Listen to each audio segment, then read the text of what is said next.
talk anymore. We don't talk anymore. Selamat pagi teman-teman, kami dari kelompok 6 akan menjelaskan materi pada pertemuan ke-9, Rabu 2 Desember 2020, dengan pembahasan mengenai materi Chytridiomycota. Talk anymore. Assalamualaikum warahmatullahi wabarakatuh. Saya Andini Novianti. Di sini saya akan menjelaskan tentang pengertian Chytridiomycota dan ciri-ciri Chytridiomycota. Yang pertama, pengertian Chytridiomycota. Chytridiomycota ini atau sering disebut chytrid adalah jamur yang paling primitif dan merupakan organisme peralihan atau penghubung antara fungi jamur dan protista. Sebagian besar Chytridiomycota ini hidup di air atau organisme akuatik. Beberapa di antaranya adalah saproba, yang lain hidup sebagai parasit pada protista, tumbuhan, dan invertebrata akuatik. Para ahli sistematika menggolongkan Chytridiomycota ini ke dalam kingdom fungi karena memiliki ciri-ciri utama mirip jamur, yaitu memperoleh makanan secara penyerapan atau absorbed, kemudian dinding selnya juga terbuat dari kitin, dan memiliki beberapa enzim yang dimiliki oleh jamur. Nah, kemudian ciri-ciri dari Chytridiomycota, yang pertama kebanyakan uniselular.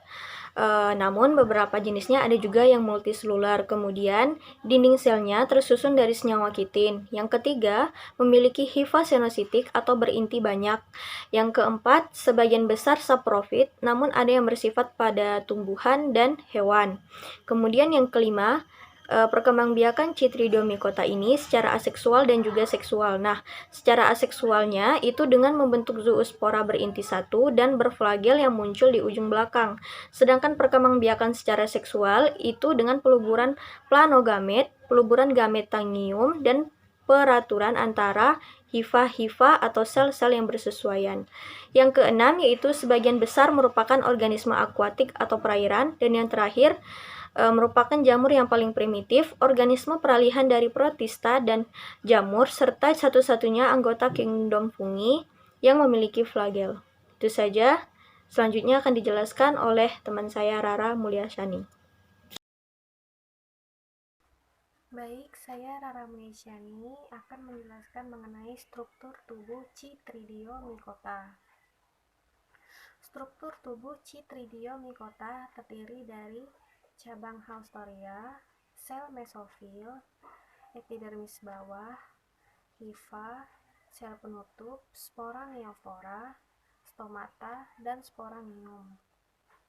Chytridis bersifat uniselular, berkoloni, atau merupakan organisme yang berfilamen, yang mengambil nutrien dengan cara absorbs dan mempunyai sebuah alat gerak yang terletak di bagian posterior atau bagian belakang. Chytrid demikian disebut zoospor berflagel tunggal atau uniflagellated zoospores. Beberapa spesies memiliki flagella 2 atau lebih, dan polyflagellated zoospores. Perkenalkan, nama saya Merlina. Saya akan melanjutkan penjelasan dari teman saya tadi. Di sini saya akan menjelaskan tentang cara hidup Chytridiomycota. Siklus hidup jamur ini dimulai dengan reproduksi aksesual, ketika spora berkecambah pada roti dan membentuk filamen atau hifa. Kemudian ada hifa yang dikelompokkan dalam ripang suprofisial dengan cara hidup mirip dengan akar tanaman. Rhizoid ini memenuhi 3 fungsi. Fungsi yang pertama itu fiksasi ke substrat roti. Dan yang kedua, mengeluarkan enzim untuk pencernaan eksternal, fungsi pencernaan. Dan yang ketiga, menyerap zat organik terlarut di luar, fungsi penyerapan. Selanjutnya, habitat Chytridiomycota adalah jamur yang habitatnya terutama akuatik, air tawar, tetapi juga dalam kelompok ini terdapat jamur habitat darat yang mendiami tanah. Sebagian jamur ini adalah saprofit, yaitu mereka memiliki kapasitas untuk membusuk organisme mati lainnya dan dapat mendegradasi kitin, lignin, suklosa, dan keratin yang menyusunnya. Penguraian organisme mati adalah fungsi yang sangat penting dalam daur ulang bahan yang diperlukan dalam ekosistem. Baiklah, penjelasan selanjutnya akan dilanjutkan oleh saya sendiri, yaitu reproduksi Chytridiomycota. Mula-mula, sporangium mengandung protoplasma berinti banyak yang kemudian membelah menjadi bagian-bagian kecil berinti tunggal.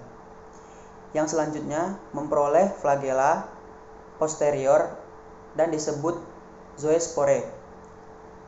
Zoospore keluar dari sporangium melalui papillae atau melalui lubang di dinding sporangium dan berenang sebelum menjadi krista. Krista tersebut akan berkecambah menjadi hifa baru. Reproduksi seksual berlangsung dengan cara kopulasi antara planogamet yang memiliki morfologi sama atau isogamet atau tidak sama, itu anisogamet, dengan menghasilkan satu zigot yang akan tumbuh kembali menjadi hifa. Proses reproduksi spora gabungan dua nukleus terdapat 3 tahap, yaitu nemeli, plasmogami, kramogami, dan meiosis. Itu saja, sekian. Baik, di sini saya Nur Sakinasti akan melanjutkan tentang contoh dan peranan Chytridiomycota. Nah, di sini ada beberapa contoh spesies dan peranan dalam kehidupan. Ada 6. Yang pertama adalah Chytridium endobioticum. Nah, ini merupakan patogen pada umbi kentang yang menyebabkan umbi berbintil-bintil. Yang kedua adalah Hizopidium chouchi. Nah, ini merupakan parasit pada ganggang Spirogyra. Yang ketiga adalah Olpidium ficciae. Nah, ini merupakan parasit pada tanaman Ficcia unijuga atau kacang-kacangan sebangsa kara. Yang keempat adalah Physoderma zeamydis. Nah, pasti tahu dong nama latin ini, yaitu jagung. Nah, contoh ini menyebabkan noda pirang pada jagung, tanaman jagung. Yang kelima adalah Phytophthora infestans. Nah, ini merupakan parasit pada tanaman kentang. Yang terakhir, yang nomor 6, Batrachochytrium dendrobatidis. Nah, ini menyebabkan Chytridiomycosis ini pada amfibi sehingga dapat menurunkan jumlah populasi bahkan kepunahan. Nah, terima kasih, itu saja yang bisa saya sampaikan.